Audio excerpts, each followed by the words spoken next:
Friends food express संतोष को आपण मानक बहुत बहुत स्वागत। मु आपणकर संतोष सेफ।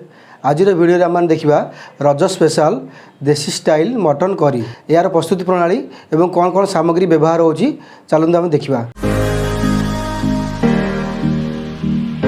देसी स्टाइल मटन करी कि जेकोसी सामग्री व्यवहार कर स्क्रीन उपर देखा आप देखिपे। फास्ट टाइम पियाज नहीं जा अदा नहीं जा तापर आम रसुण नहीं जा पियाज अदा रसुण ये सब सामग्री की नहीं आम ए तब आलू दुईटी नहीं देखु ये लुण यापर आम नहीं जा हलदी गुंड यापर आम नहीं देखु गोटा तेजपत्र तापर गोटा गरम मसला डालचीनी इलायची एवं आम गोटा गरम मसला देखो दालचीनी इलायची लवंग सब सामग्री नहीं तापर आम आलू को नहीं जा धोईक भल भाव चोपा मिसाक काटिदेवा।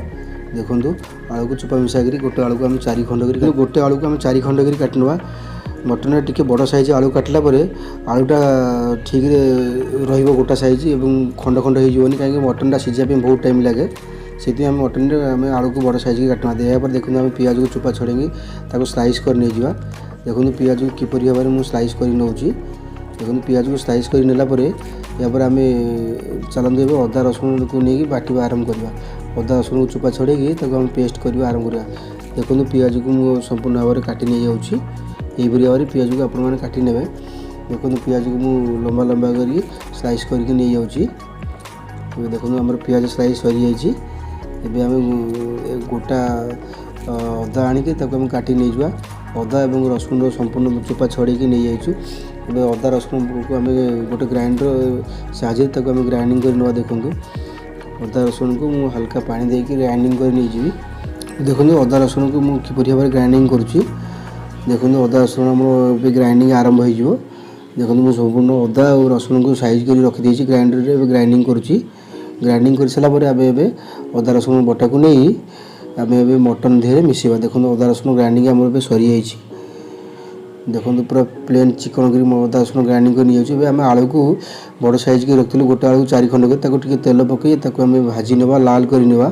देखो मुझे तेल गरम हो आसला मुझे आलू को संपूर्ण भाव में भाजी नहीं जी लाल करदेवी अधा भाजी नहीं जी। आलू को अधा भाजला से आलूटी आउ मटन खंड खंड हो भांगी जीवनी से गोटा हो रही। देखो आम आलू भजा सरी जाइए आलू किपर भाव लाल पड़ जाइए। देखो देखो आम आलूटा संपूर्ण भजा सरी जाइए मुझे गोटे पात्र को काढ़ी नहीं जी।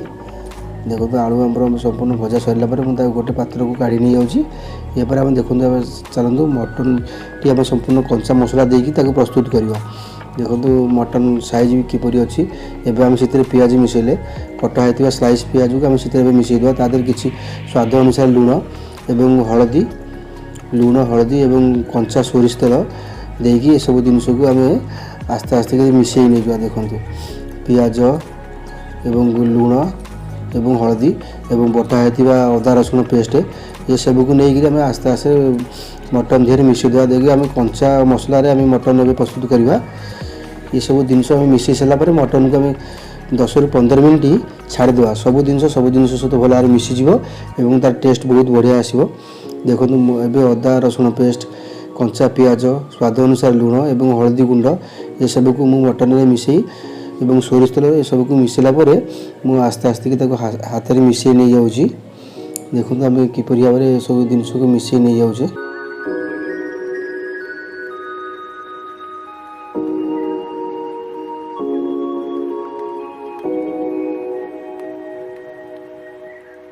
देखो सब जिन सहित मिसई दूसरी मिसैला तार टेस्ट भी बहुत बढ़िया आसो और से जिनस ठीक से कुक हो।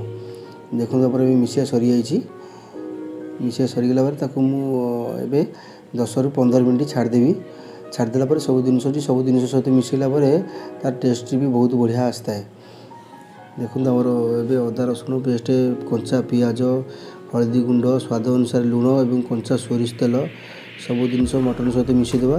देसी स्टाइल आम रोषे करवा और कम मसला आम से किसी गुंड जिनस यूज करानी पैकेट जिनस। देखो आमर ए सोरिष तेल संपूर्ण भाव दिया सरी जाइए यहीपरी भाव में सोरिष तेल देकी 10 ରୁ 15 मिनट भाव आम रखा रखला कुक करवा। देखो मटन सब जिन मिसी जाइए मिसीगला कुक आरंभ करवा। हम देखो टी हल्का पे लंका गुंड व्यवहार करवा देखिए मटन कलर आसो और स्वाद भी आसो। देखो आम लंका गुंड हल्का लंका गुंड से मिसेदे देखो लंका गुंड आस्ते आस्ते से मिसई देती लंका गुंड मिसई सारापर आम फाइनाल कुक आरंभ करवा। देखो लंका गुंड मिसई सारी ये भाव में मटन संपूर्ण कंचा जिनस मिसई सारी तापर आम कुक आरंभ कर।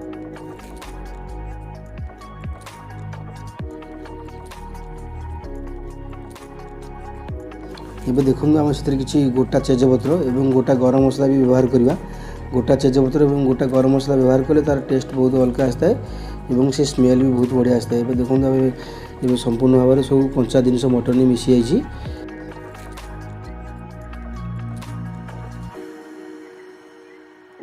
ଦେଖନ୍ତୁ ଆମର ଗ୍ୟାସ୍ ଅନ୍ ହେଇଯାଇଛି। ଏବେ ଆମେ ସେ ମଟନ ପାତ୍ରଟିକି ଏବେ ଗ୍ୟାସ୍ରେ ବସାଇଲା ପରେ ତାକୁ ଆମେ 25 ରୁ 40 मिनट तक आस्ते आस्ते कषा।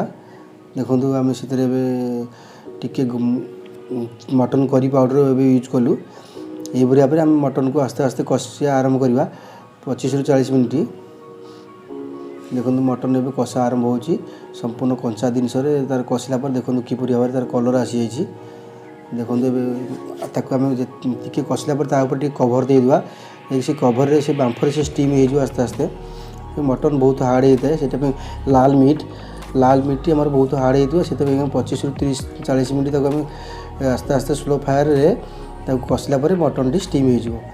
देखो ये मटन कलर हो आसला ये भाव में आप मटन टी कलर हो जानवे से 90% कुक हो जाइए।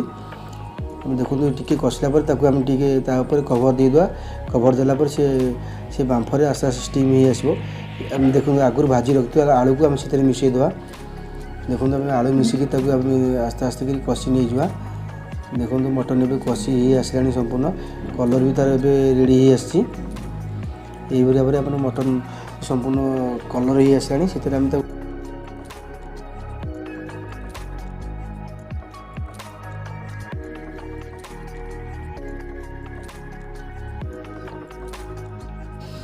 देखो आम आगुरी रेडी की रखा गरम पानी से मटन में मिसईदे। गरम पानी मिसैला किसी पानी देलापर से आम जेकोसी जिनस लाल मीट मटन से झोल कर खाइबा ठीक होता है। देखो आप मटन में किसी पानी मिसई दी आम 15 मिनट स्टीम करवा। आगुरी आम 25 मिनट कषि 15 मिनट स्टीम कला।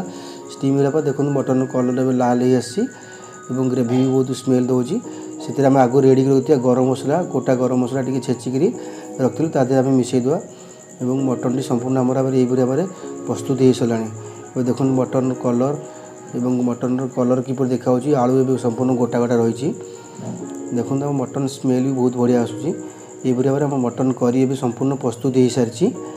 ये चलतु ताको हम टेस्ट करवा।